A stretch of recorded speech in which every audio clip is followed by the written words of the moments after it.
Assalamualaikum warahmatullahi wabarakatuh. Om Swastiastu, Namo Buddhaya. Salam kebajikan sahabat-sahabat dimanapun juga berada. Perseteruan antara Rois Am PBNU dan Tampisia Nahdlatul Ulama, yaitu Kiai Yahya Stakuf dengan Kiai Miftahul Akhyar, ini semakin memanas sahabat.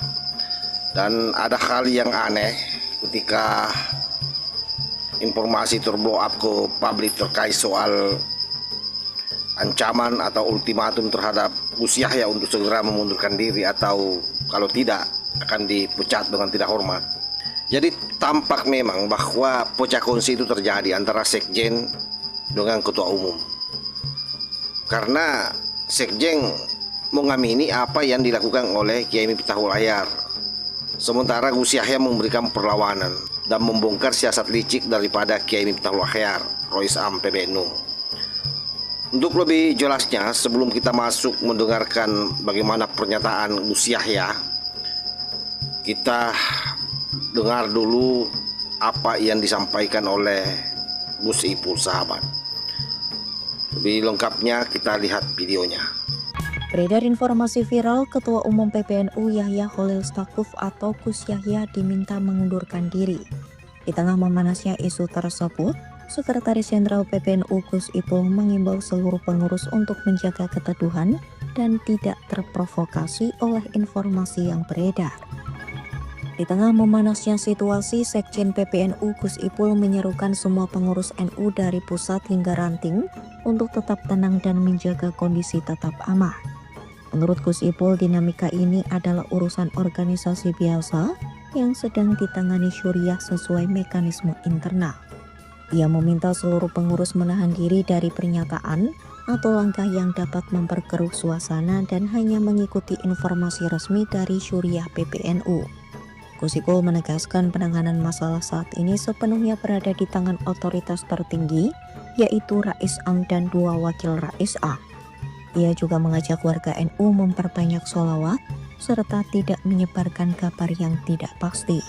Jadi saya kira memang sangat jelas ya, apa yang disampaikan oleh Gus Ipul ini satu pertanda buruk memang bagi Gus Yahya, bahwa Gus Ipul ini memang tidak bisa dipisahkan daripada Kiai Miftahul Akhyar. Makanya satu-satunya pengurus PBNU yang rangkap jabatan dia sebagai sekretaris dan juga sebagai menteri Gus Ipul, sebab ya boleh jadi dilindungi oleh Kiai Miftahul Akhyar.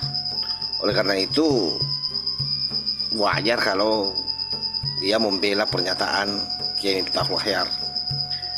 Dan seperti apa Gus Yahya membongkar siasat licik daripada Kiai Miftahul Akhyar, ini coba kita dengarkan secara bersama-sama. Terlibat di dalam muktamar yang akan datang, dan kemudian berupaya untuk menghentikan atau menyingkirkan saya dengan sebelum muktamar. Dan hal itu dilakukan dengan menggunakan, saya kalau boleh memakai istilah yang lebih tandas, dengan manipulasi posisi syuriah dalam hal Rois Am untuk membuat keputusan sepihak memberhentikan ketua umum. Tadi malam, mulai sore sampai malam dilakukan pertemuan syuriah, dan di situ dibicarakan kehendak untuk memberhentikan saya. Bahkan sejak di awal pertemuan sudah dinyatakan bahwa ada keinginan untuk memberhentikan saya, dan kemudian dibuat narasi-narasi untuk menjustifikasi kehendak itu dengan tanpa memberikan kesempatan kepada saya untuk memberikan klarifikasi terbuka. Ya, seperti saya katakan tadi, keputusannya adalah keputusan sepihak oleh syuriah, dalam hal ini Rois Am. Nah, saya melihat ini bukan hanya soal jabatan saya sebagai ketua umum, ya. Karena sebetulnya saya juga tidak keberatan apabila saya sudah sampaikan berkali-kali dalam berbagai forum, termasuk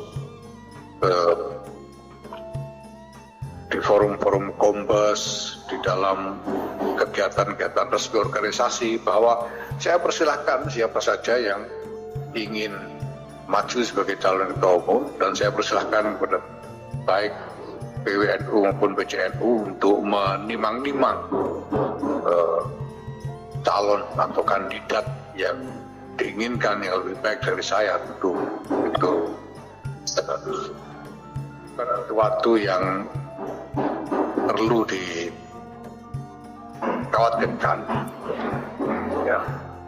Tapi masalahnya dalam krisis yang terjadi saat ini terkait dengan PBNU, ada beberapa hal yang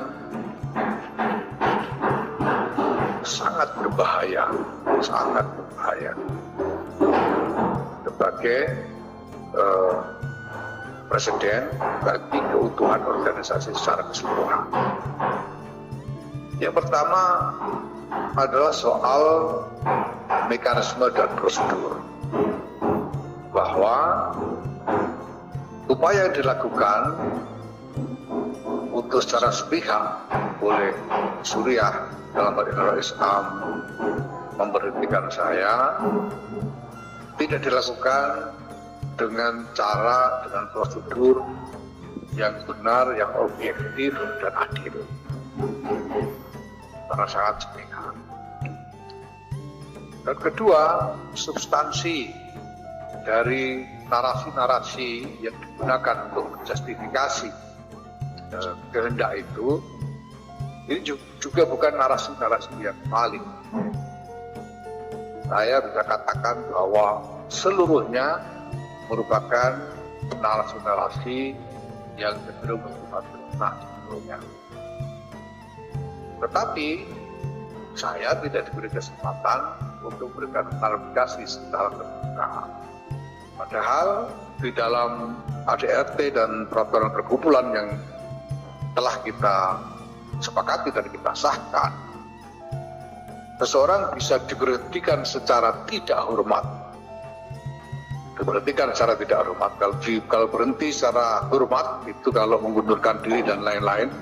Tapi diberhentikan secara tidak hormat itu hanya bisa dilakukan apabila yang bersangkutan melakukan tindakan-tindakan tertentu, yaitu misalnya tindakan mencemarkan nama baik organisasi, melakukan tindak pidana, kemudian merugikan organisasi secara material, kemudian melakukan perlawanan hukum terhadap organisasi. Ini tindakan-tindakan ini yang bisa dijadikan alasan untuk memberhentikan. Nah, tentu saja bahwa agar alasan-alasan itu sah, maka harus dibuktikan bahwa tindakan-tindakan itu memang sungguh dilakukan oleh yang bersangkutan. Maka satu proses pembuktian yang benar, objektif juga harus dilakukan. Dan itu berarti juga yang bersangkutan harus diberi hak untuk melakukan klarifikasi secara terbuka, sehingga seluruh pertimbangannya bersifat objektif. Nah, ini tidak dilakukan. Saya kira jelas sahabat ya. Jadi memang sepertinya ke depan ini akan semakin panas ini situasi di NU. Tapi apapun itu, saya kira sangat wajar kalau Gus Yahya melawan. Dan saya yakin beliau akan menangkan ini. Sebab kalau di PTWN kan pun, wow, ini bisa berbahaya bagi Kiai Miftahul Khair, karena ini adalah merupakan bentuk malpraktek dalam menjalankan roda organisasi. Sebab alasan pemecatan atau alasan yang dia ambil itu saya kira sangat tidak rasional, sangat jauh lah dari pelanggaran yang tidak bisa ditoleransi. Itu kan masih bisa didiskusikan sebenarnya secara internal. Makanya saya bilang ini memang muatan politisnya jauh lebih dominan, sahabat ya. Dan memang rumor yang berkembang di internal PBNU sendiri itu kan memang faksinya sudah terbagi 5. Oleh karena itu posisi Gus Yahya memang dikeroyok. Oleh karena itu apa yang terjadi di atas ini adalah merupakan kepentingan elit. Perebutan lahan. Belum lagi misalnya kepentingan yang mendompleng di belakang Kiai Miftahul Khair, itu kan sangat besar sebenarnya kalau kita mau bongkar. Termasuk beliau ini kan sangat dekat dengan FPI, dekat dengan Pak Alawi. Itu sudah bukan lagi rahasia umum. Bahkan Kiai Miftahul Khair kan pernah mengeluarkan satu pernyataan bahwa FPI ini tidak ada bedanya dengan NU. Dia mengambil alih tugas-tugas NU sebagian, yaitu mencegah kemungkaran. Dan itu saya kira viral pernyataannya kala itu. Makanya saya juga kaget kemarin ketika Muktamar Lampung itu dia menjadi Roisam PBNU. Kaget betul saya itu. Dan apa yang saya bayangkan itu betul-betul terjadi hari ini, sahabat. Betapa orang tua kita yang satu ini seringkali offside.